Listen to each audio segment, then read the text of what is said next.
आज हम बात करेंगे हाइपोलिपिडेमिक एजेंट्स की जिसमें अगर हम बात करेंगे तो हम यहाँ पे बात करेंगे कौन कौन सी ड्रग्स हैं जो एलडीएल कोलेस्ट्रॉल का लेवल कम करती हैं, कौन कौन सी ड्रग्स हैं जो एसडीएल कोलेस्ट्रॉल का लेवल बढ़ाती हैं, कौन कौन सी ड्रग्स हैं जो एक तरीके से इन दोनों के इम्बैलेंसेस को बैलेंस आउट करती हैं। जनरली बहुत ही कॉमन एक आपको देखने को मिलता होगा कि कार्डियोवास्कुलर कॉम्प्लिकेशंस जो हैं नाउ डेज़ इंडिया नहीं पूरे वर्ल्ड में these are among the top 3 diseases which causes high number of mortality or the mortalities around the world.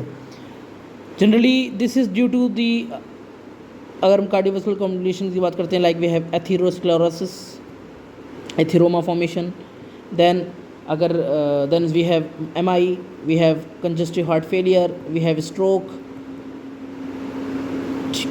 These all complications are generally related to the lipid deposition around the capillaries into the blood vessels of the particular tissue or organ.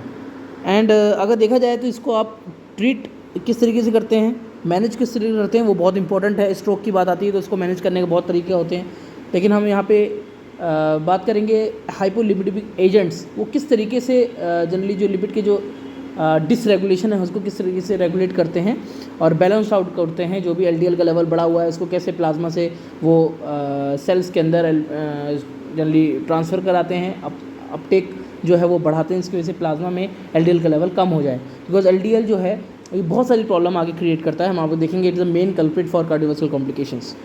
अगर देखा जाए तो we have lipid metabolism. First of all, some kinds of some important aspects of biochemistry, because अगर biochemistry नहीं समझेंगे तो आपको आगे एजेंट्स किस तरीके से काम कर रहे हैं वो समझ में नहीं आएगा।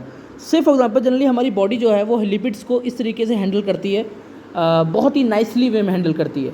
लेकिन लिपिड्स होते क्या हैं? लिपिड्स आपके वो मॉलिक्यूल्स हैं जो कंटेन करते हैं फैट्स, जो कंटेन करते हैं fat soluble vitamins, that is की जैसे कि A vitamin D, E, K, these all are fat soluble vitamins. Cholesterol esters, we have fatty acids. अगर फैट्स में बात करते हैं तो फैटी एसिड्स। इस तरीके से हमारे पास लिपिड मेटाबॉलिज्म में अगर हम बात करें लिपिड्स क्या होते हैं वो मैंने आपको बताया यहाँ पे। These phospholipids, these all are present in our in the form of lipids. and in lipids अगर देखा जाए, क्योंकि हमारा जो ब्लड है, ठीक है, जो ब्लड है इस ब्लड में मेनली इसका जो नेचर होता है हाइड्रोफिलिक होता है, ठीक है।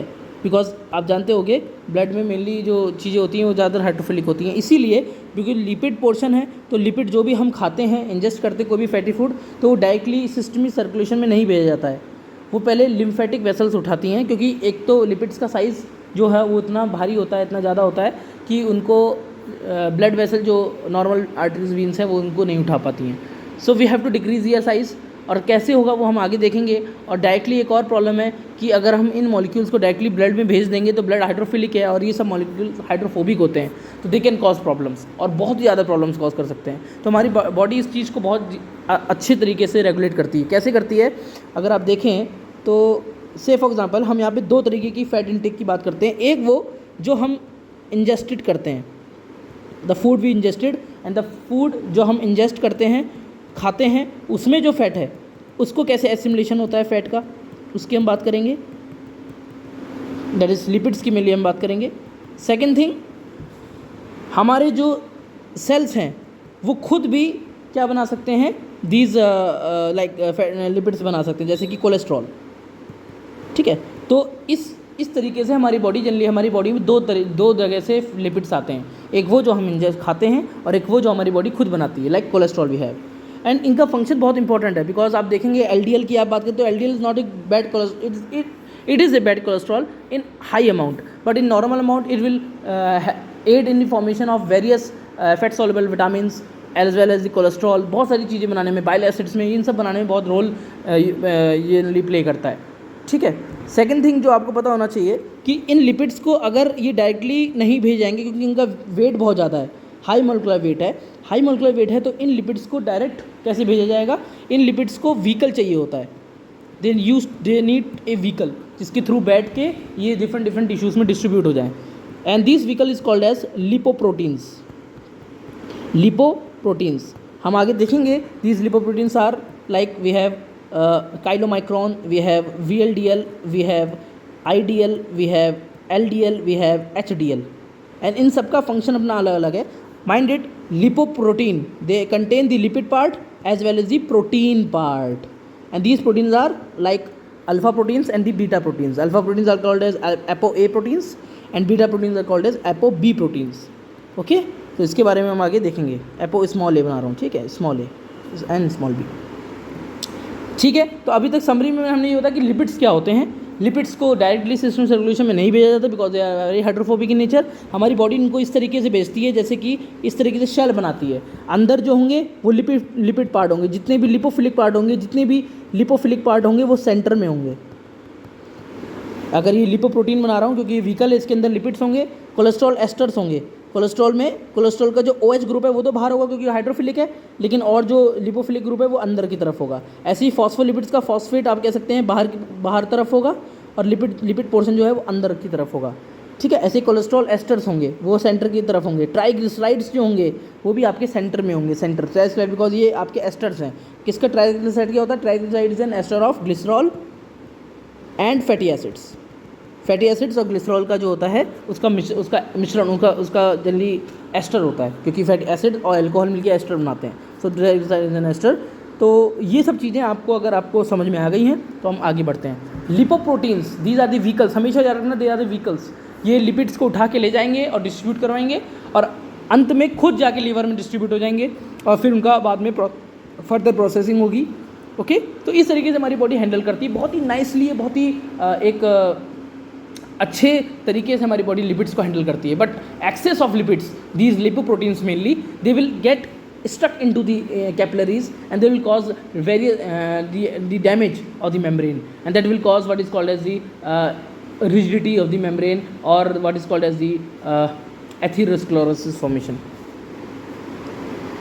तो चलते हैं, अगर हम देखें लिपिड मेटाबॉलिज्म के बारे में, तो लिपिड मेटाबॉलिज्म सबसे पहली बात अगर हम बात करते हैं तो अब पहले मैं बात करूँगा वो लिपिड्स का क्या होता है जो हम खाने के थ्रू लेते हैं, दैट इज़ फूड इनटेक जो हम करते हैं।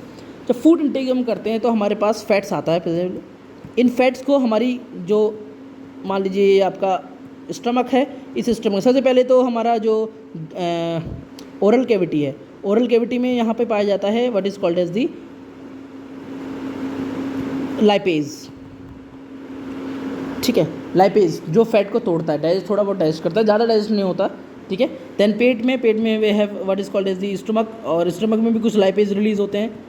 लेकिन सबसे अच्छा जो टूटना होता है फैट्स का, because these are the macromolecules, we have to, digestion क्या है, एक प्रोसेस है जिसमें हाइड्रोलाइसिस होती है, वाटर के थ्रू हम बड़े मॉलिक्यूल्स को, कॉम्प्लेक्स मॉलिक्यूल्स को सिंपल मॉलिक्यूल्स में तोड़ते हैं। तो ऐसे लिपिड्स जो होंगे उनको हम छोटे छोटे मॉलिक्यूल्स में तोड़ेंगे जिससे वो ईजिली एब्जॉर्ब हो पाएँ। वही चीज़ हम यहाँ पे कर रहे हैं। यहाँ पे पैंक्रेटिक लाइपेज का सबसे बड़ा यहाँ पे योगदान होता है, और जैसे कि कोलिपेज एंजाइम जो होता है, कोलिपेज और पैंक्रेटिक लाइपेज, ये सब मिलके फैट्स को तोड़ते हैं, और ये फैट फिर जाके इंटेस्टाइन के जो जिजनम पार्ट है, स्मॉल इंटेस्टाइन का जो जिजनम पार्ट है, उसमें जाके जल्दी एंटर करता है, और उसमें जाके फिर फर्दर इसकी प्रोसेसिंग होती है। अगर देखा जाए जिजनम जो है, इसमें हमारे पास एंडोप्लाज्मिक रेटिकुलम है, गोल्गी बॉडीज़ होंगी, ठीक है, और यहाँ पे जाके प्रोसेसिंग होगी जिससे काइलोमाइक्रोन बनता है। काइलोमाइक्रोन लिपोप्रोटीन है जो हमारे फैट्स को क्या करेगा, स्टोर करेगा। कैसे करेगा? जो भी फैट है उस फैट के अंदर जो हमने लिया है उसके अंदर क्या होगा, ट्राइग्लिसराइड होगा, उसके अंदर क्या होगा, कोलेस्ट्रॉल होगा, उसके अंदर क्या होगा, फॉस्फोलिपिड बनाया जाएगा, फॉस्फोलिपिड्स होंगे, फैट सॉल्युबल विटामिन होंगे, ये सब चीज़ें होंगी जो हमारी डाइट में हमने लिया है। तो इन सब को कैसे एसिमुलेट किया जाएगा वो मैं बता रहा हूँ। सबसे पहले जो लीवर है, जो भी हम फैटी फूड खाते हैं तो लीवर बाइल जो है, लीवर और जो स्प्लीन है, सॉरी माफ़ कीजिए, लीवर और जो यहाँ पे गाल ब्लैडर है, they will release what is called as the bile acids. और ये बाइल एसिड जनरली क्या करते हैं, फैट्स को इमल्सिफाई करते हैं। और फैट इमल्सिफिकेशन के थ्रू ये मिसल्स बनाते हैं। देन मिसल्स के थ्रू ये जो मिसल्स होते हैं ये आपके एंटर करते हैं आपके इंटेस्टाइन में, एंट्रोसाइट्स में, और वहाँ पे जाके इनकी प्रोसेसिंग होती है। जो भी कोर पार्ट होगा, लिपोफिलिक पार्ट होगा, like triglycerides, cholesterol, like we have cholesterol, इस कोलेस्ट्रॉल का एस्टर बनाया जाता है क्योंकि इसको हमें आगे भेजना है। तो यहाँ पे एक एंजाइम होता है which is called as ACAT, acetyl coenzyme में cholesterol acetyl transferase ACAT, this enzyme will esterified the cholesterol. तो कोलेस्ट्रॉल एस्टर बन गया। और बाहर से अगर बाहर का पार्ट होगा, जो बाहर का जो पार्ट होगा उसमें क्या होगा, फॉस्फोलिपिड्स, फॉस्फोलिपिड पार्ट तो थोड़ा अंदर होगा, लेकिन जो लिपिड पार्ट है वो अंदर होगा, लेकिन जो फॉस्फो पार्ट है वो बाहर की तरफ होगा, फॉस्फेट, क्योंकि ये आपका हाइड्रोफिलिक है। यही चीज़ है कि हमारी बॉडी इस तरीके से इसको एक प्रोटेक्टिव एक शेल बना देती है। शेल, ये लाइपोप्रोटीन बना रहा हूँ जिसको हम बोलते हैं काइलोमाइक्रोन, ठीक है। काइलोमाइक्रोन एक लिपिड है, तो लिपिड तो इसके अंदर लिपिड प्रोटीन है, तो इसके अंदर लिपिड भी है। लेकिन अब प्रोटीन कौन सा होगा, तो प्रोटीन इसमें सबसे पहले जो अटैच होता है वो है ApoB48। ये आपको पता होना चाहिए क्योंकि हमारी ये डायरेक्ट सिस्टम सर्कुलेशन में जाते हैं, लिम्फेटिक वेसल्स के थ्रू सिस्टम सर्कुलेशन में जाते हैं। तो लिम्फेटिक वेसल्स में जब ये जाते हैं तो इसमें कुछ इंपॉर्टेंट प्रोटीन्स ऐड किए जाते हैं, जिससे लाइक ApoB48, इनका अपना कुछ काम होता है, इनकी कुछ की, और ApoC2 ये भी आपका बाइंड करता है, ApoE, दीज आर दी जो प्रोटीन्स हैं जो बाइंड करते हैं हमारे काइलोमाइक्रोन। एक एक्टिवेटेड काइलोमाइक्रोन होता है। सबसे पहले काइलोमाइक्रोन में ApoB48 ऐड होता है जो इनएक्टिवेट फॉर्म में रहता है, लेकिन उसके बाद ये किससे मिलता है, ये मिलता है SDL से। मतलब हमारे सर्कुलेशन में SDL घूम रहा होगा, उस SDL के पास ApoE और ApoC2 होता है, और वो ये SDL क्या करता है, ट्रांसफ़र करता है ApoC2 and ApoE protein to the chylomicron. अब ये काइलोमाइक्रोन फुल्ली फंक्शनल हो गया है, एक्टिवेट हो गया है। तो अब ये क्या करेगा, it will generally enter through the thoracic duct into the vein channels, हमारे वीन्स में, दैट इज सिस्टम सर्कुलेशन में पहुंच गया। तो ये लिम्फ वेसल से कहाँ पे पहुंच गया, वीन्स में पहुंच गया, ठीक है। और जब ये पहुंचेगा तो अब इसके पास हमारे पास डिफरेंट टिश्यूज़ होते हैं जो जनरली इस लिपोप्रोटीन के अंदर जो लिपिड्स हैं लाइक ट्राइग्लिसराइड्स उसको इस्तेमाल कर सकते हैं। उनको चाहिए होता है as a source of their energy, like heart हो गया, ब्रेस्ट टिश्यूज़ हो गए, एडिपोज टिश्यूज़ हो गए, जो इन लिपिड्स को स्टोर कर सकते हैं फॉर फर्दर एनर्जी के लिए। हमारी बॉडी में फ़ैट एक बहुत अच्छा सोर्स है क्योंकि वो हल्का होता है। फैट अगर देखा जाए विद रिस्पेक्ट टू ग्लूकोज का मल्टीवेट ज़्यादा होता है। अगर 6 कार्बन का ग्लूकोज और 6 कार्बन का फैटी एसिड अगर आप लेते हैं तो दोनों में देखा जाए तो जो फैट होता है वो थोड़ा हल्का होता है, ठीक है, और वहीं ग्लूकोज जो होता है वो थोड़ा भारी होता है। तो उसको स्टोर करने से अच्छा है हम फैट्स को स्टोर करें, इसलिए ग्लूकोज सबसे पहले टूटता है जब भी हमें एनर्जी चाहिए होती है, and glucose is a prime source of our energy, okay, that's fine. तो जब स्टार्विंग होती है, आप खाना नहीं खाते हैं, उस तरह हम ग्लूकोज का लेवल कम हो जाता है तो फैट टूटता है, और फैट भी जब खत्म हो जाता है तो प्रोटीन टूटता है, और प्रोटीन को अगर आप फैट एनर्जी के लिए यूज़ कर रहे हैं तो वो एक तरीके से प्रोटीन का वेस्टेज है। प्रोटीन बहुत इंपॉर्टेंट रोल प्ले करता है, बहुत इंपॉर्टेंट रोल प्ले करता है डिफरेंट काइंड्स ऑफ फंक्शंस में। खैर अगर देखा जाए तो ये जो हार्ट है ये क्या करेगा, अब मान लीजिए ये आपका हार्ट है, इस जो लिपिड प्रोटीन है काइलोमाइक्रोन, ये पहुंचा कहाँ पे, हार्ट की तरफ, ब्रेस्ट टिश्यूज़ की तरफ, और किसकी तरफ, एडिपोज टिश्यू की तरफ।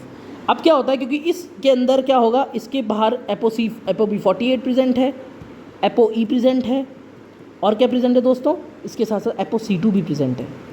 तो क्या ApoC2 क्या करता है, this ApoC2 will activate the enzyme near by these tissues और ब्लड वेसल्स और दीज टिश्यूज़। उस एंजाइम को बोलते हैं lipoprotein lipase, LPL, lipoprotein lipase. इसका मतलब ये लाइपोप्रोटीन्स के जो लिपिड्स हैं उनको ब्रेक करेगा, लाइक ट्राइग्लिसराइड्स। तो उनको ब्रेक करके ये क्या करेगा, ApoC2 50% of the lipids like triglycerides हैं वो हार्ट, ब्रेन, ब्रेस्ट टिश्यू और एडिपोज टिश्यूज़ ले लेंगे। अब क्योंकि इससे इस स्ट्रक्चर से कुछ पार्ट कम हुआ है तो इस स्ट्रक्चर का जो साइज़ है वो छोटा हो जाएगा with respect to this is called as chylomicron remnants. अभी इसके ऊपर क्या क्या प्रेजेंट है, अभी इसके ऊपर ApoB48 प्रेजेंट है क्योंकि, और ApoE प्रेजेंट है, और ApoC2 प्रेजेंट है, ठीक है। लेकिन अभी ApoC2 का कोई काम नहीं क्योंकि फिर जितना इनकी कैपेसिटी थी इन टिश्यूज़ की, इन्होंने वहाँ से ट्राइग्लिसराइड निकाल लिया। अब इसमें अभी भी थोड़ा बहुत ट्राइग्लिसराइड, फॉस्फोलिपिड ये सब प्रेजेंट होंगे, तो इसको हम बोलेंगे बचा हुआ पार्ट, जिसको हम बोलते हैं remaining part, that is remnants. तो काइलोमाइक्रोन रेमिनेंट्स। अभी जो काइलोमाइक्रोन रेमिनेंट्स है ये फर्दर अगर देखा जाएगा तो ये लीवर में जाता है, और लीवर में जाके प्रोसेसिंग और मेटाबलाइज हो जाता है। तो दिस इज़ हाउ काइलोमाइक्रोन की फॉर्म में हम जो इंजेस्टेड फूड है, इंजेस्टेड फैट्स है, लिपिड्स है, उनको क्या करते हैं, रेगुलेट करते हैं। इस तरीके से इंजेक्शन होता है। लेकिन अगर हम बात करेंगे उन सेल्स की, like we have storage like adipocytes, इसके अंदर जो होता है ट्राइग्लिसराइड्स का लेवल सबसे ज़्यादा होता है अगर देखा जाए, क्योंकि स्टोर्ड फैट्स है, ये फूड फैट्स को स्टोर कर सकता है। तो क्योंकि जैसे कि जो काइलोमाइक्रोन रेमनेंट मैंने आपको बताया, ये जब लीवर में जाएगा तो लीवर में इसके अंदर जो कोलेस्ट्रॉल एस्टर होंगे उनको ब्रेक किया जाएगा लीवर एस्ट्रेस के थ्रू, और कोलेस्ट्रॉल हमारे लीवर में बढ़ जाएगा। तो लीवर, अभी यहाँ का क्या हुआ, काइलोमाइक्रोन रेमनेंट का जो इसने क्या दिया, ट्राइग्लिसराइड किसको दे दिया, एडिपोसाइड्स को, और जो कोलेस्ट्रॉल है वो किसको दे दिया, वो दे दिया किसके अंदर, लीवर के अंदर। ठीक है, तो लीवर में कोलेस्ट्रॉल चला गया और ट्राइग्लिसराइड चला गया एडिपोसाइड्स में। ठीक, तो काइलोमाइक्रोन के साथ ऐसा हुआ है। अब हम देखते हैं जब हम लोग खाना नहीं खाते हैं तो उस टाइम अगर ग्लूकोज का लेवल कम हो जाता है तो फैट्स का टूटना चालू होता है, और ये देखा जाता है कि एडिपोसाइड्स जो हैं वो फैट्स के स्टोरेज हाउस होते हैं। तो these cells will get activated. यहाँ पे हार्मोनल सेंसिटिव लाइपेज होता है, एक एंजाइम जो एडिपोसाइड्स के अंदर रहता है, दे विल गेट एक्टिवेट, और वो ट्राइग्लिसराइड्स को तोड़ता है फैटी एसिड्स, और किसके अंदर, ट्राइग्लिसराइड को तोड़ता है फैटी एसिड और ग्लिसरॉल के अंदर, sorry fatty acids and glycerol के अंदर। ठीक है, फैटी एसिड्स एंड ग्लिसरॉल के अंदर। और दिस क्योंकि ट्राइग्लिसराइड टूटा है फैटी एसिड और ग्लिसरॉल के अंदर, एक और चीज़ होगा इसके अंदर, कोलेस्ट्रॉल, क्योंकि ये सेल है, कोलेस्ट्रॉल भी इसके अंदर बना होगा। ठीक है, कोलेस्ट्रॉल। सो जो कोलेस्ट्रॉल है और जो ट्राइग्लिसराइड्स हैं, देखा जाता है कि यहाँ पे जो कोलेस्ट्रॉल है और यहाँ पे जो हमारे पास फैटी एसिड्स है, दीज विल मेक, क्योंकि ट्राइग्लिसराइड टूटा है फैटी एसिड में और ग्लिसरॉल में, ये फैटी एसिड और कोलेस्ट्रॉल जो है ये दोनों मिलके एक एस्टर बनाता है जिसको हम बोलते हैं, ये दोनों मिलके जो होते बनाते हैं what is called as the VLDL remnant. VLDL कैसे VLDL बनाते हैं, VLDL में एक चीज़ होती है, जैसे हमने देखा था कि जो एस्टर प्रेजेंट था काइलोमाइक्रोन्स में, ठीक है, वो ट्राइग्लिसराइड और ग्लिसरॉल, जो ग्लिसरॉल और फैटी एसिड से मिलकर बन रहा था। अब यहाँ पे जो एसिड होगा वो फैटी एसिड होगा, जो अल्कोहल होगा वो कोलेस्ट्रॉल होगा, मेनली कोलेस्ट्रॉल इसमें सबसे ज़्यादा होगा। और इस VLDL जो लाइपोप्रोटीन बनता है इसके अंदर वही सब कुछ होगा जैसे काइलोमाइक्रोन्स में होता है, ऐसे इसमें भी होगा। लेकिन यहाँ पे एक चीज़ थोड़ा सा डिफरेंस है कि यहाँ पे कोलेस्ट्रॉल और फैटी एसिड मिलके एस्टर बनाते हैं। So this VLDL contain the cholesterol and other lipids along with proteins. यहाँ पे प्रोटीन चेंज हो जाएगा, इसमें जो प्रोटीन होगा वो ApoB100 होगा, और फिर HDL इसमें ApoC2 डाल देगा, और फिर ApoE डाल देगा। अगेन ये हमारे जो ब्रेस्ट टिश्यूज़ हैं, हार्ट टिश्यू है, और जो पर्टिकुलर एडिपोसाइट्स हैं, ठीक है, ये सब इन सबको, इससे जो ट्राइग्लिसराइड्स हैं, इससे जो कोलेस्ट्रॉल वो सबको ले लेंगे, और इसका भी वही होगा जो काइलोमाइक्रोन्स का हुआ कि एडिपोसाइट्स के अंदर ट्राइग्लिसराइड का लेवल बढ़ जाएगा और लीवर के अंदर कोलेस्ट्रॉल का लेवल बढ़ जाएगा। ठीक है, तो दिस इज़ हाउ इनका होता है। लेकिन अब जैसे मैंने बताया काइलोमाइक्रोन से कुछ ट्राइग्लिसराइड निकाल दिए तो उसका स्ट्रक्चर छोटा हो गया, ऐसे ही VLDL का भी स्ट्रक्चर अब छोटा हो जाएगा। ये जो VLDL जो बच गया, क्योंकि जो बच गया इसके अंदर उसका साइज़ छोटा हो जाएगा, VLDL रेमनेंट जिसको हम बोलते हैं। आइए इससे अगेन ट्राइग्लिसराइड निकाले जाएंगे, जब ट्राइग्लिसराइड निकाले जाएगा तो इसमें इसका साइज़ और छोटा होगा, that will make what is called as intermediate density lipoprotein. फिर उसके बाद साइज़ कम होगा, then it will form what is called as LDL, और फिर उसके बाद अगेन ट्राइग्लिसराइड निकाल देंगे पूरा का पूरा, तो उसके बाद हमारे पास बचेगा HDL देखेंगे तो HDL का साइज़ सबसे छोटा होता है, और HDL में सबसे ज़्यादा कोलेस्ट्रॉल होता है, सबसे कम ट्राइग्लिसराइड्स होता है। HDL जो है वो सबसे अच्छा गुड कोलेस्ट्रॉल माना जाता है, वो हम देखेंगे आगे क्यों। लेकिन LDL जो है, this LDL is a main culprit for cardiovascular complications. तो हमने देखा हमारी बॉडी दो तरीके से हैंडल करती है लिपिड्स को, एक VLDL की फॉर्म में और एक काइलोमाइक्रोन्स की फॉर्म में। याद रखना VLDL ही जितना ज़्यादा बढ़ेगा उतना ज़्यादा LDL बढ़ेगा, क्योंकि VLDL से ही HDL बन रहा है, VLDL टूट रहा है IDL में, IDL से LDL और LDL से HDL। तो LDL जो है वो जितना ज़्यादा VLDL का लेवल होगा उतना ज़्यादा LDL बनेगा, ये हमेशा याद रखना है। और ये जो कॉन्सेप्ट है ये बहुत इंपॉर्टेंट है, जो हम आगे देखेंगे कि ड्रग्स जो है वो उस चीज़ को बहुत ज़्यादा अफेक्ट करती हैं, इस चीज़ को कम करती हैं, मिनिमाइज़ करती हैं VLDL के लेवल को। कौन कौन सी ड्रग्स हम बात करेंगे, लेकिन दिस इज़ वेरी इंपॉर्टेंट। जो लिपिड फिजियोलॉजी है उसके मैंने आपको बताया कि किस तरीके से हमारी बॉडी हैंडल करती है लिपिड्स को, एक काइलोमाइक्रोन्स की फॉर्म में, एक VLDL की फॉर्म में। HDL का काम है, अब कोई पूछेगा HDL और LDL का क्या काम है। देखिए LDL का काम है mainly bile acids, cholesterol, fat soluble vitamin बनाना, वहीं क्योंकि ये कोलेस्ट्रॉल रिलीज़ करते हैं। एसडीएल का मेनली काम है कोलेस्ट्रॉल टिश्यू से लेके लीवर में भेजना। तो एसडीएल का मेनली काम है सेल से अदर पेरिफेरल टिश्यू से सीधे लीवर में भेज देना कोलेस्ट्रॉल को, sorry what is called as cholesterol को। और एलडीएल इन सब का काम क्या होता है, एलडीएल का मेनली फर्दर कंट्रीब्यूशन होता है in what is called as, जब रिक्वायरमेंट होती है, जब सेल को बाहर से नहीं मिलता, क्या नहीं मिलता, जब हम लोग फास्टिंग करते हैं तो उस दौरान क्या होता है, कोलेस्ट्रॉल का लेवल अगर कम हो जाता है तो एलडीएल रिसेप्टर्स विल एक्टिवेट और LDL will contribute in the formation of cholesterol, टूटता है एलडीएल, ठीक है। तो दिस इज़ हाउ, तो एलडीएल का नॉर्मल लेवल बहुत इंपॉर्टेंट है क्योंकि ये कोलेस्ट्रॉल देगा, और कोलेस्ट्रॉल बहुत इंपॉर्टेंट है हमारी लिपिड मेम्ब्रेन्स को एक स्ट्रक्चर प्रोवाइड करने के लिए, डिफरेंट फैट सॉल्युबल विटामिन्स बनाने के लिए। So this is how. तो हमारे पास क्या हो सकता है, हमारे पास ऐसा हो सकता है कि हम, जैसे हमने बात करी लिपिड मेटाबॉलिज्म की, तो हम किस तरीके से लिपिड्स को के लेवल को कम कर सकते हैं। सो सबसे पहले हमारे पास जो लिपिड लोअरिंग ड्रग्स होती हैं, देखा जाएगा लिपिड लोअरिंग ड्रग्स वो होती हैं सबसे पहले स्टैटिन्स। अगर हम स्टैटिन्स की बात करते हैं तो एक चीज़ है स्टैटिन्स के बारे में जो बताना चाहता हूँ। स्टैटिन जो है, these are the king of hypolipidemic drugs, king of hypolipidemic drugs. इनका मेन एक्शन क्या है मैं आपको बताऊंगा। They decrease the cholesterol synthesis in the cells, inside cells, ठीक है। कैसे? कोलेस्ट्रॉल बनाने के लिए एक एंजाइम का रिक्वायरमेंट होती है, like which is called as HMG coenzyme A reductase, which is rate limiting enzyme, rate limiting enzyme. Slowest step, अगर कोई रिएक्शन मल्टी स्टेप होती है, आप देखते हैं जब कोलेस्ट्रॉल बनता है तो बहुत ही ज़्यादा मल्टीपल प्रोसेसेस होती हैं, रिएक्शंस होती हैं, तो हम कुछ ऐसे स्टेप को रोक दें जो रेट लिमिटिंग करते हैं, that is which the step which generally take account into the formation of cholesterol. सब कुछ कोलेस्ट्रॉल का जो बनना है वो इसी रेट पे डिपेंड है, ठीक है। So rate of formation of the product will depend on the, yes, chemistry का बहुत इंपॉर्टेंट पॉइंट है। जो रेट ऑफ प्रोडक्शन है किसका, प्रोडक्ट का, वो डिपेंड करेगा। अगर मल्टीपल स्टेप की रिएक्शन है तो स्लो स्टेप पे डिपेंड करेगा, और स्लो स्टेप ही रेट लिमिटिंग स्टेप होता है। इसलिए यहाँ पे भी कोलेस्ट्रॉल की फॉर्मेशन में जो सबसे धीमे जो स्टेप होता है वो है HMG कोएंजाइम A से मेवलोनेट बनना, जिस रिएक्शन को HMG कोएंजाइम में रिडक्टेज करवाता है, एंजाइम कराता है। तो अगर हम इसको इनहिबिट कर देंगे तो कोलेस्ट्रॉल की सिंथेसिस ओवरऑल कम हो जाएगी, और ये जनरली कॉम्पिटिटिवली और रिवर्सिबली बाइंड करता है HMG कोएंजाइम A को। और इसमें जो ड्रग्स हमारे पास आती हैं, these are the atorvastatin, pravastatin, lovastatin, simvastatin and so on.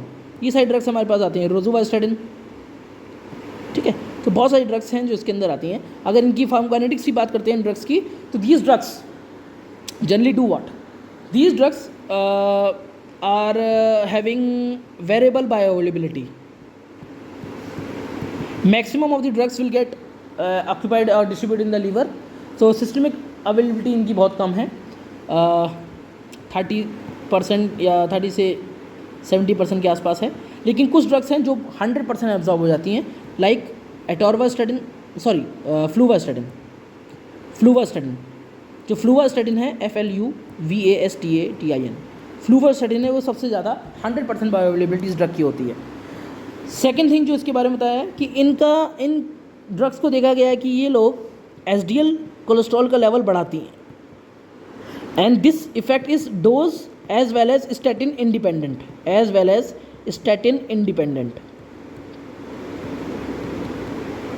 मतलब क्या हुआ, हर एक स्टैटिन इक्वल मात्रा में HDL-C का लेवल बढ़ाएगा, चाहे वो फ्लूआ हो, प्रेवा हो, सिम्बा हो, लोवा हो, एटोरवा हो, रुजुआ हो, कोई भी हो, सारी स्टैटिन इक्वल अमाउंट में क्या बढ़ाएंगे, HDL-C का लेवल बढ़ाएंगे। लेकिन इसका मैकेनिज्म जो है वो अभी तक नहीं पता है, लेकिन हाँ देखने को मिला है कि HDL-C का लेवल ये लोग बढ़ाते हैं। सेकेंड थिंग, जो LDL-C का लेवल होता है, कोलेस्ट्रॉल का लेवल है, ये 20 से 30% कम कर देते हैं एट फर्स्ट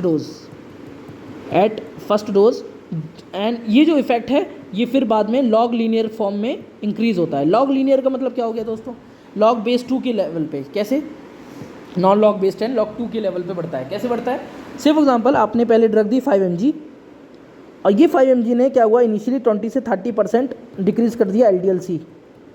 जो मैंने आपको पीछे बताया कि इनिशियल जब आप डोज देते हैं 5 mg से फॉर एग्जांपल, तो वो 20 से लेकर 30% LDL का लेवल कम करता है। देन उसके बाद क्या हुआ सर, फर्दर आपने मान लीजिए इस ड्रग को 2 गुना बढ़ा दिया, 10 mg कर दिया इसकी कंसंट्रेशन, तो अब ये जो एक्स्ट्रा आपने डोज बढ़ाई है, दुगनी करी है, तो इसमें 6% एक्स्ट्रा आप बढ़ा लेते हैं। इसका मतलब ये हो गया कि 20 से 30% प्लस 6%, 36% अब आपने क्या कर दिया अप्रॉक्सीमेटली डिक्रीज़ कर दिया LDL-C का लेवल। सपोज़ अब आपने इस 10 mg से,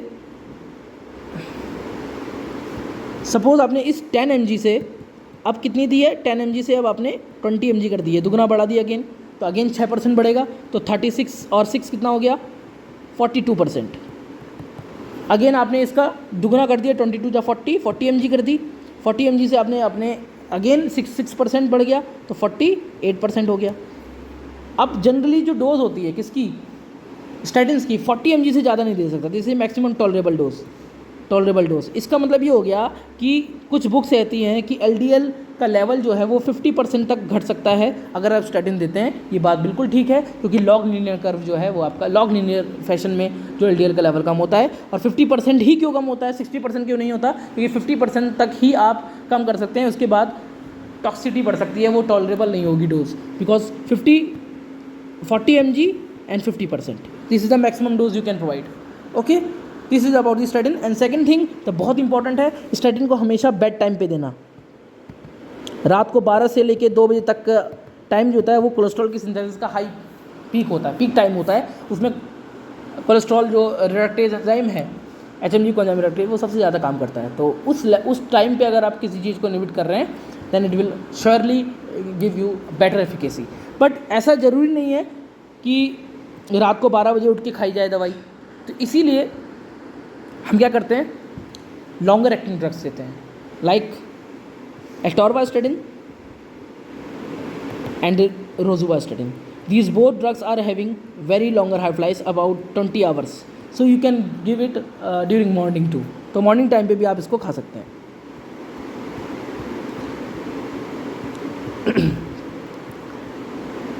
अगर हम आगे बढ़ते हैं तो अब हमारे पास एक चीज़ और आती है जिसको हम बोलते हैं स्टैटिन्स के बाद जो हमारे पास साइड इफ़ेक्ट अगर देखें स्टैटिन्स की, तो मायोपैथी एक साइड इफ़ेक्ट है। कुछ लोग कहते हैं hepatotoxicity, but this is very rare, millions में किसी एक को होती है, और हिपेटोटॉक्सिटी जो है ये रेयर होती है, बहुत ही रेयर होती है। मायोपैथी होती है, और मायोपैथी का सबसे सीवियर जो कॉम्प्लिकेशंस आते हैं वो है रैप्डोमायोलाइसिस, मतलब ब्रोकन ऑफ दी और breakage of the muscle tissues, और ये जाके किडनी में स्टोर हो सकता है और किडनी फेलियर कर सकता है। ठीक है, तो दिस इज़ कॉम्प्लिकेशंस, बट ये इतना ज़्यादा नहीं होता। स्टैटिन्स के साथ एक और बात, सेकंड जो हमारे पास ड्रग आती हैं वो आती है बाइल एसिड बाइंडिंग रेजिन्स।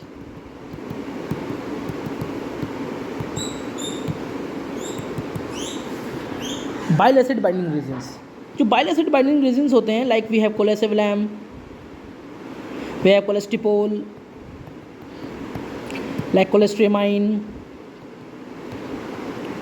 कि सब ड्रग्स जो होती हैं ये नेगेटिवली चार्ज होती हैं, हाईली नेगेटिवली चार्ज होती हैं, और जो बाइल एसिड होता है वो पॉजिटिवली चार्ज होता है। ठीक है, ओके। तो बाइल एसिड जो है वो इमल्सिफिकेशन और फैट एब्जॉर्प्शन में काम करता है। तो अगर हमने फैट को एब्जॉर्ब करने के लिए रोकना है, फैट को एब्जॉर्ब करने से रोक देना है, तो हम क्या कर सकते हैं, बाइल एसिड बाइंडिंग रेजिन दे सकते हैं, जो बाइल एसिड बाइंड कर लेंगी, और that will cause decrease in the lipids level. ठीक है, तो लिपिड्स का लेवल कम कर देंगी, कोलेस्ट्रॉल का लेवल कम कर देंगी। तो this is how they will do. और अगर बाइल एसिड बाइंडिंग रेजिन्स की बात करते हैं, तो बाइल एसिड बाइंडिंग रेजिन्स जो हैं, क्योंकि बाइल एसिड से बाइंड करते हैं, और बाइल एसिड्स का 95% एक्सक्रेशन हो जाता है, और बाइल एसिड बहुत ज़रूरी है। तो बाइल एसिड्स का लेवल जब कम हो जाता है, सो आगे क्या दिक्कत हो सकती है, जैसे कि there will be increase in the triglyceride level, जो एक बहुत बड़ा साइड इफेक्ट है। Hyper triglyceridemia is an side effect of bile acid binding resins. क्यों होता है वो हम आगे देखते हैं। अब देखिए क्या हुआ, बॉडी में आपने बाइल एसिड दिया, बाइल एसिड ने बाइल एसिड से जो बाइल एसिड्स हैं हमारे, उसके साथ ही ड्रग्स बाइंड कर गई, बाइल एसिड का एक्सक्रीशन हो गया, फैट एब्जॉर्ब नहीं हो पाया। लेकिन एक चीज़ है क्योंकि बाइल एसिड एलिमिनेट हो गया तो सेल्स में जो बाइल एसिड्स का लेवल है वो कम हो जाएगा, और जैसे ही बाइल एसिड का लेवल कम होगा there will be activation of FXR receptors. These are called as farnesoid X receptors. Farnesoid X receptors. और ये क्या करेगा, this farnesoid X receptor will activate some mainly the SHP proteins. Okay, this SHP which is act as a transcription factor or for activation of enzyme synthesis of the enzyme which is called as cytochrome P7A1, also called as alpha hydroxylase, 7 alpha hydroxylase, which is the enzyme which form the bile acids. तो bile acid कम हुआ तो bile acid का level बढ़ाने के लिए bile acid की synthesis बढ़ा दी गई। ये हमारी बॉडी ने हमारी बॉडी में इस तरीके से रिस्पॉन्स किया, जैसे हमने बाइल एसिड कम किया तो बॉडी ने बाइल एसिड का लेवल बढ़ा दिया। लेकिन उसी के पैरेलली, इसी पाथवे के parallelly there will be increase in दी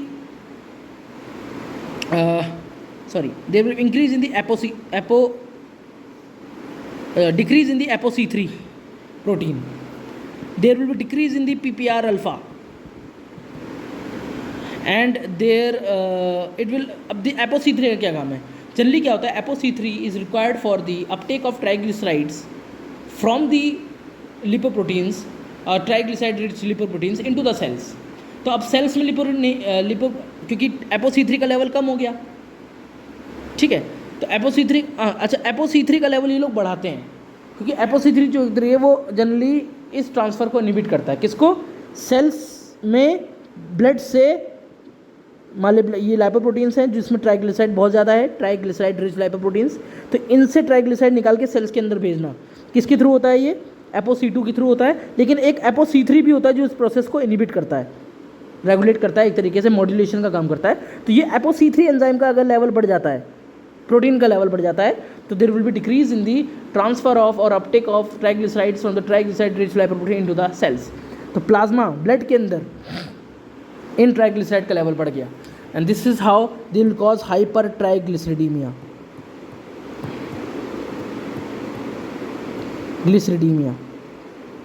ये इसका साइड इफेक्ट है। देखा जाए तो जो हाइपर ट्राइग्लिसरीडीमिया है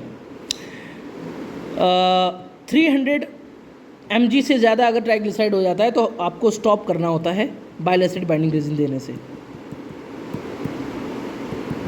ठीक है, क्योंकि इसकी वजह से और चांसेस बढ़ सकते हैं एथेरोस्क्लेरोसिस। तो ट्राइग्लिसराइड का लेवल जो है वो ये बढ़ाता है, ये एक साइड इफेक्ट है। लेकिन एक और इफेक्ट है जो आपको देखने में मिलेगा, ApoA1 का लेवल भी बढ़ाते हैं, और ApoA1 डायरेक्टली HDL-C का लेवल बढ़ाते हैं। तो yes, it is good in the increment of HDL cholesterol, but it will cause surely increase in the triglyceride level. तो ट्राइग्लिसराइड का जो प्रोफाइल है वो हमेशा चेक कराते रहना चाहिए जो अगर patient bile acid binding resistance पे है। सेकंड थर्ड जो हमारे पास ड्रग आती है वो आती है fibrates, like we have which are called as fibrates. Fibrates में क्या होता है? फिब्रेट्स जो होती हैं, these are the fibric acid derivatives, and these are like we have clofibrate, bezafibrate, gemfibrozil and so on. अच्छा, एक चीज़ मैं बता रहा हूँ, स्टेटिन्स और फिब्रेट्स के साथ में जो जैमफिब्रोजिल है, ये स्टेटिन्स के ड्यूरेशन ऑफ एक्शन को बढ़ा देती हैं by increasing the concentration of statins. Statins जो हैं वो बॉडी के थ्रू एलिमिनेट बॉडी में एक्सक्रीट किए जाते हैं via the transporter which is called as OAT-P1B1, organic anion transporter P1B1। तो ये जो जैमफिब्रोजिल है वो इसको इनहिबिट करती है, जिसकी वजह से स्टेटिन्स का लेवल बढ़ जाता है। तो एक साइड इफेक्ट है जैमफिब्रोजिल का, और मायोपैथी भी बढ़ जाएगी, क्योंकि स्टेटिन्स बायोपैथी कराता है, तो स्टेटिन का लेवल बढ़ गया तो मायोपैथी के चांसेस भी बढ़ जाएंगे।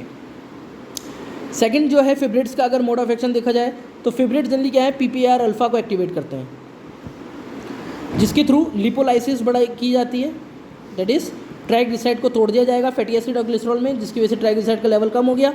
अब जब ट्राइग्लिसराइड का लेवल कम हो गया है तो अब ये ट्राइग्लिसराइड किस में नहीं भेजा जाएगा? लिपोप्रोटीन्स, क्योंकि लिपोप्रोटीन्स में क्या होता है? ट्राइग्लिसराइड होता है, और ट्राइग्लिसराइड कम हो गया तो लिपोप्रोटीन्स भी कम बनेंगे। कौन से बनेंगे? जो ट्राइग्लिसराइड रिच लिपोप्रोटीन्स होते हैं, जैसे कि VLDL।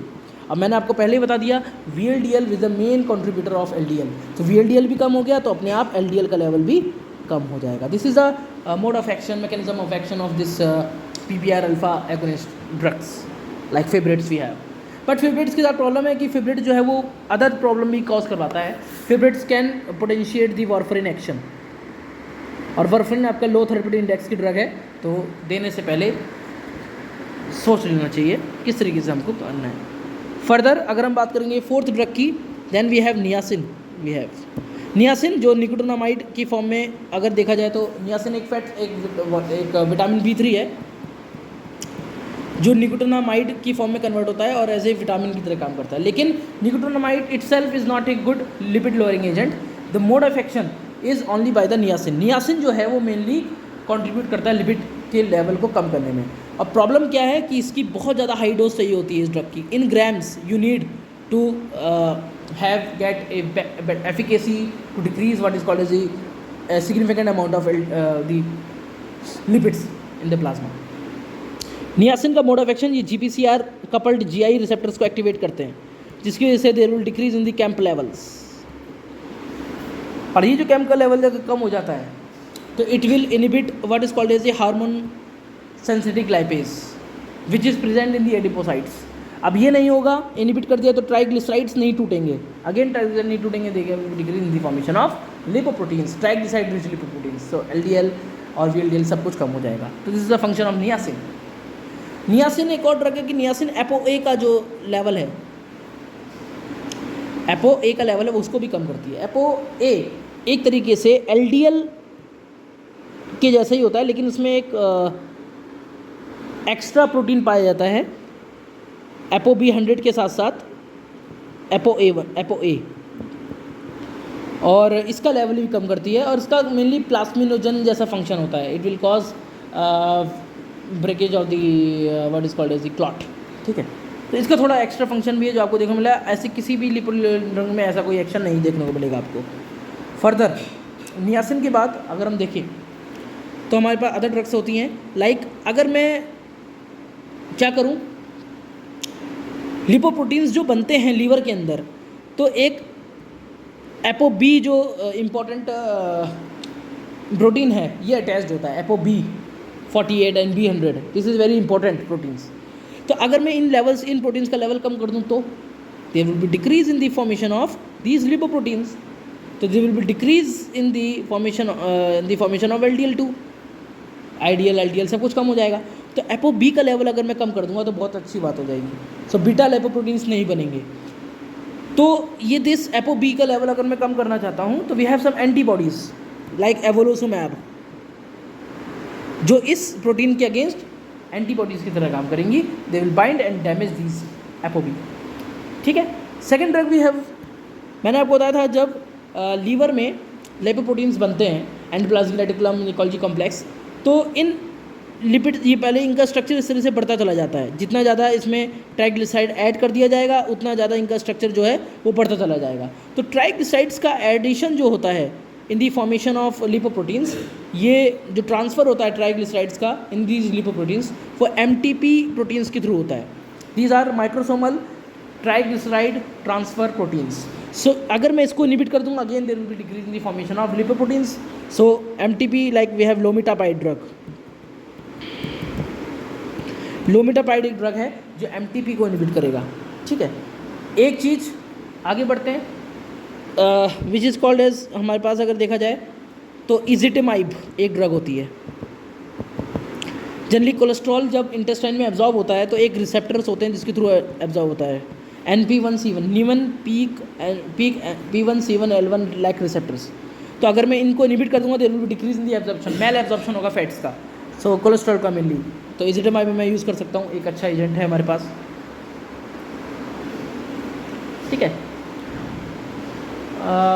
देन वी अगर एक और चीज़ अगर मैं बात करता हूँ वो ये है कि जो बाइल एसिड्स होते हैं, मैंने जो नियासिन के बारे में बताया था, नियासिन जो है हाई डोज में काम करता है और हाई डोज में इसका ये फंक्शन होता है। लेकिन एक प्रॉब्लम है, जैसे मैंने आपको बाइल एसिड बाइंडिंग रीजन बताया था कि क्या करते हैं, बाइल एसिड्स को क्या करते हैं, कम करते हैं, तो बाइल एसिड्स का बनना बढ़ जाता है। बाइल एसिड्स किससे बनते हैं? कोलेस्ट्रॉल से बनते हैं। तो कोलेस्ट्रॉल को कंट्रीब्यूशन, कोलेस्ट्रॉल का लेवल बढ़ जाएगा, कम हो जाएगा, तो हेपेटिक कोलेस्ट्रॉल कम हो गया। हेपेटिक कोलेस्ट्रॉल कम हो गया तो हमारा जो बॉडी है वो एलडीएल रिसेप्टर्स का लेवल बढ़ा देगा, जिससे कोलेस्ट्रॉल बनाने के लिए एलडीएल बॉडी में प्लाज्मा से अंदर आए, तो again it will decrease the LDL levels. अच्छा, सब कुछ अच्छा है, बढ़िया हो रहा है। लेकिन एक साथ इसके साथ और चीज़ है, क्योंकि बाइल एसिड्स बनाने में कोलेस्ट्रॉल का इस्तेमाल हो गया है, तो लीवर के अंदर कोलेस्ट्रॉल का फंक्शन के बनने की प्रोसेस बढ़ जाएगी। HMG कोएंजाइम A रिडक्टेज का लेवल बढ़ जाएगा। और हम बता रहे हैं कि statins are the drug of choice in different kinds of lipidemia because they are king of hypolipidemic drugs. यहाँ पे आपको पैराडॉक्स देखने को मिल रहा है, सब कुछ अच्छा है, एलडीएल का लेवल कम हो रहा है, कोलेस्ट्रॉल का लेवल कम हो रहा है, बाइल एसिड बनाने में योगदान हो रहा है, लेकिन कोलेस्ट्रॉल फिर बॉडी जो है वो ड्राइव बैक करती है, कोलेस्ट्रॉल को खुद बनाती है, क्योंकि लीवर का उसे लगता है कोलेस्ट्रॉल कम हो गया है तो वो खुद कोलेस्ट्रॉल बनाने की कोशिश करती है। अब ये जो कोलेस्ट्रॉल है इसको कैसे हैंडल किया जाए? तो ये जो इंक्रीज ऑफ द कोलेस्ट्रॉल है वो कैसे हैंडल करेंगे आप?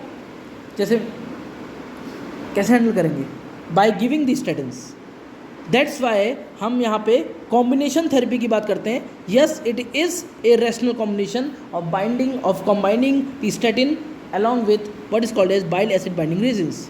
तो इसका आंसर आपको मिल गया होगा कि बाइल एसिड बाइंडिंग रेजिन्स के साथ स्टेटिन्स क्यों देते हैं, क्योंकि बाइल एसिड ने जो डिक्रीज किया कोलेस्ट्रॉल उसको नलीफाइड हो जाती है, बॉडी नलीफाइड कर देता है उस रिस्पॉन्स को। कैसे? By increasing the formation of rate limiting enzyme. तो इसको इनहिबिट करने के लिए हमने स्टेटिन्स दे दिया। तो this is a good combination, आप दे सकते हैं। ओके, बट यस, अगर देखा जाए फर्दर, अगर हम देखें तो अभी समरी की अगर मैं बात करता हूँ तो सब काम जो भी चीज़ हो रही है वो मेनली ट्राइग्लिसराइड और एलडीएल के लेवल्स को कम करने के लिए हो रहा है। ठीक। सेकेंड थिंग, कुछ लोग एलडीएल और वर्सेस एसडीएल की बात करते हैं। मैंने आपको पहले ही बता दिया एसडीएल गुड क्यों है। एसडीएल बॉडी से, सेल से जितने भी कोलेस्ट्रॉल है उसको उठा के लीवर में डालता है, और एलडीएल का काम क्या है? ये जनरली यूज़ होता है कोलेस्ट्रॉल फॉर्मेशन में और फर्दर बाइल एसिड्स और फैट सॉल्वेंट आयन बनाने में। सबका योगदान बहुत बहुत इंपॉर्टेंट है। लेकिन एक्सेस ऑफ एलडीएल अगर बनता है, एक्सेस ऑफ एलडीएल बनता है, लाइक आपने फैटी डाइट खाई तो ट्राइग्लिसराइड ज़्यादा बनेगा, फैटी एसिड ज़्यादा बनेंगे, या कार्बोहाइड्रेट रिच डाइट खाई तो एक टाइम पे ऐसा आएगा कि फैट्स भी बनेगा, क्योंकि कार्बोहाइड्रेट को आपको रेगुलेट करना है, बैलेंस करना है, तो फैट्स का लेवल बनेगा। ठीक है, तो ये सारी की सारी जो ग्लाइकोलाइसिस की और जो फैटी एसिड की प्रोसेस है, ये सब कुछ बढ़ जाएगा। और ये जो प्रक्रिया है, ये इंसुलिन जो हार्मोन है वो चीज़ को ज़्यादा बढ़ाता है। इंसुलिन हार्मोन का एक काम है कि ये एनाबॉलिक होता है, तो प्लाज्मा से, चाहे वो फैटी एसिड हो, चाहे वो ग्लूकोज हो, चाहे वो फैट्स हों, अमीनो एसिड्स हों, सबको ये प्लाज्मा से उठा के सेल के अंदर डालता है और सेल को तरोताज़ा, आपको मोटा रखने की जो फंक्शन है वो एनाबॉलिक जो फंक्शन है वो इंसुलिन का है, और अदर हार्मोन्स इनहिबिट करते हैं इस प्रोसेस को। लेकिन एलडीएल का लेवल अगर बहुत ज़्यादा बढ़ जाता है, नॉर्मल लेवल तो हमारी बॉडी टैकल कर लेती है, बहुत ज़्यादा अमाउंट एसडीएल का अगर बढ़ जाता है तो एसडीएल ऑक्सीडाइज हो जाता है, और एलडीएल अगर ऑक्सीडाइज हो जाता है तो it will taken up by the macrophages. और ये जो मैक्रोफेजेस हैं, ये जब इसके अंदर एलडीएल बढ़ता रहेगा, ऑक्सीडाइज इसके अंदर बढ़ता रहेगा, तो ये फोम सेल्स में कन्वर्ट हो जाती हैं, फोम सेल्स। और ये जो मैक्रोफेजेस हैं जब फोम सेल्स में कन्वर्ट होती हैं तो they will generally increase the synthesis of cytokines, और these cytokines will generally do inflammation और what is also called as the calcification processes. इसीलिए जो आपकी मेम्ब्रेन है, एंडोथेलियम है, ब्लड की जो वेसल है, वो क्या हो जाती है? बहुत रिजिड हो जाती है। और अगर रिजिड हो जाती है तो there will be decrease in the functioning of receptors present on the drugs, so down surface of the membrane. तो बहुत सारी चीज़ें फंक्शन नहीं हो पाएगा, सेल मेम्ब्रेन बहुत रिजिड हो जाएगी, सेल मेम्ब्रेन का फंक्शन जो है वो लॉस्ट हो जाएगा, and again that will cause lead to the formation of atherosclerosis. तो LDL, high level of LDL oxidise होगा, मैक्रोफेजेस में जाएगा, मैक्रोफेजेस साइटोकाइंस बनाएंगे and this cytokines will damage. HDL अच्छा है, वो इसलिए अच्छा है कि एसडीएल के साथ ऐसा कुछ नहीं है। और प्रॉब्लम क्या है?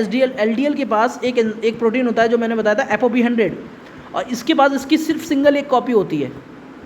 और मैक्रोफेजेस जल्दी इस ApoB100 को, जो ऑक्सीडाइज रेडिकल्स, जो ऑक्सीडाइज एलडीएल होता है, ये कैसे लेता है?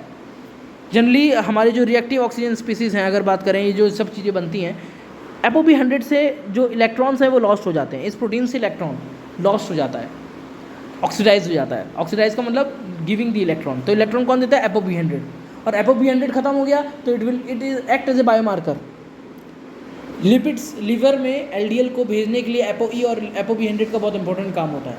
अब ApoB100 नहीं है तो ये प्लाज्मा में ही रहेगा, LDL रिसेप्टर से बाइंड नहीं हो पाएगा। ApoB100 वेरी इंपॉर्टेंट, ApoB100 नहीं होगा तो सेल्स के अंदर जो LDL रिसेप्टर्स हैं जो इसको एंटर करवाएंगे वो काम नहीं कर पाएंगे, क्योंकि ApoB100 इज़ वेरी इंपॉर्टेंट। अब ApoB100 तो यूज़ हो गया ऑक्सीडाइज फॉर्म में इलेक्ट्रॉन देने के लिए, तो ApoB100 का लेवल कम हो गया, प्लाज्मा में LDL का लेवल बढ़ गया। अब LDL का लेवल बढ़ गया तो हमारी बॉडी कैसे टैकल करेगी LDL, इंक्रीज LDL लेवल्स को? Yes, macrophages. ये मैक्रोफेजेस जो हैं they will take up these LDL, और ये क्या करेंगे, LDL को टेकिंग करेंगे तो फोम सेल्स में कन्वर्ट हो जाएंगे और ultimately they will damage, so they will release the cytokines and these cytokines will cause inflammation, calcification, rigidity of the membrane, and that is called as atherosclerosis, plaque formation. Okay, so this is all about the hypolipidemic agents. अब अगर हम बात करेंगे इसी से related एक और metabolic syndrome की, इसको हम बोलते हैं ओबेसिटी। ओबेसिटी एक कॉम्प्लेक्स डिजीज़ है। इसका मतलब लाइक जैसे आप डायबिटीज़ को ट्रीट करते हैं ऐसे आप ओबेसिटी को आपको ट्रीट करना पड़ता है। It needs multiple pharmacotherapy, it needs life long treatment because we are not able to treat obesity. Obesity को या तो सर्जरी से किया जाता है, बेरिएट्रिक सर्जरी, इसमें हम क्या करते हैं पेट का साइज़ जो है वो कम कर देते हैं सर्जरी से, तो बच्चा आज जो पेशेंट है वो कम खाएगा, या हम ऐसी ड्रग्स का इस्तेमाल करती हैं जो एनर्जी एक्सपेंडिचर को बढ़ा दे, कैलोरीज इनटेक को कम कर दें,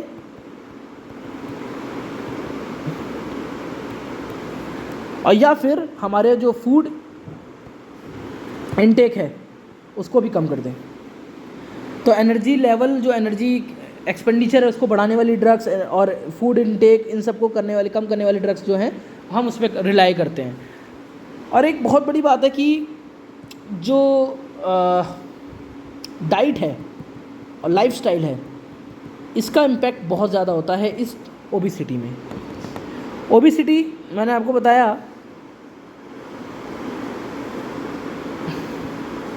ओबेसिटी जो होता है डाइट और लाइफस्टाइल से रिलेटेड होता है, ठीक है। तो अगर हम इस ओबेसिटी को मैनेज करना चाहते हैं तो दो चीज़ें कर सकते हैं, या तो डाइट लें या लाइफस्टाइल लें या उसके साथ ड्रग्स ले लें, ठीक है। ड्रग्स मेनली दी जो ओबेसिटी को कम करेंगी, जैसे कि डाइट ऐसी खाएं फाइबर कंटेनिंग रिच डाइट हो, ठीक है। लाइफस्टाइल एक्सरसाइज बढ़ा दें, ये सब चीज़ें जल्दी मॉर्बिड और जो मिडल जो 20 की ओबेसिटी इसको टैकल करेगी। लेकिन जो हाईली ओबीस पेशेंट्स हैं जिनका 42 से ज़्यादा BMI है, दे नीड सर्जरी,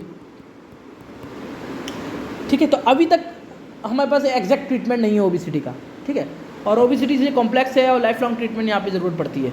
जितनी भी ड्रग्स हैं, मेनली एक ड्रग आपको बताने जा रहा हूँ वो है FDA approved drugs which is called as orlistat, जो पैंक्रेटिक लाइपेज और गैस्ट्रिक लाइपेज को इनहिबिट करती है, डिक्रीज़ करती है 30% एब्जॉर्प्शन ऑफ फैट्स जो हम डाइट से लेते हैं। तो ऑर्लिस्टेट से FDA अप्रूव्ड ड्रग। अदर जो ड्रग्स हैं वो या तो मार्केट से विड्रॉ कर ली गई हैं और या उनका मैकेनिज्म ऑफ एक्शन नहीं पता, लाइक ब्यूप्रोपायोन, टोपिरामेट, फेनफेन, ओके। ये कॉम्बिनेशन इतने ज़्यादा नहीं है क्योंकि ये अल्टीमेटली इंक्रीज़ करते हैं अदर हार्मोन्स का लेवल जो कॉज करवा सकते हैं cardiovascular complications, norepinephrine level, dopamine का लेवल, 5-HT का लेवल, ये सब कॉज कर सकते हैं अदर कॉम्प्लिकेशंस। तो वेट लूज़ करना आपको अदर चीज़ें, अदर जो प्रॉब्लम्स हैं वो आपको रिस्क में डाल देंगे। तो अभी तक ओबेसिटी की एक अच्छी ड्रग हमारे पास नहीं है। Yes, we have orlistat which is only FDA approved drugs now yet.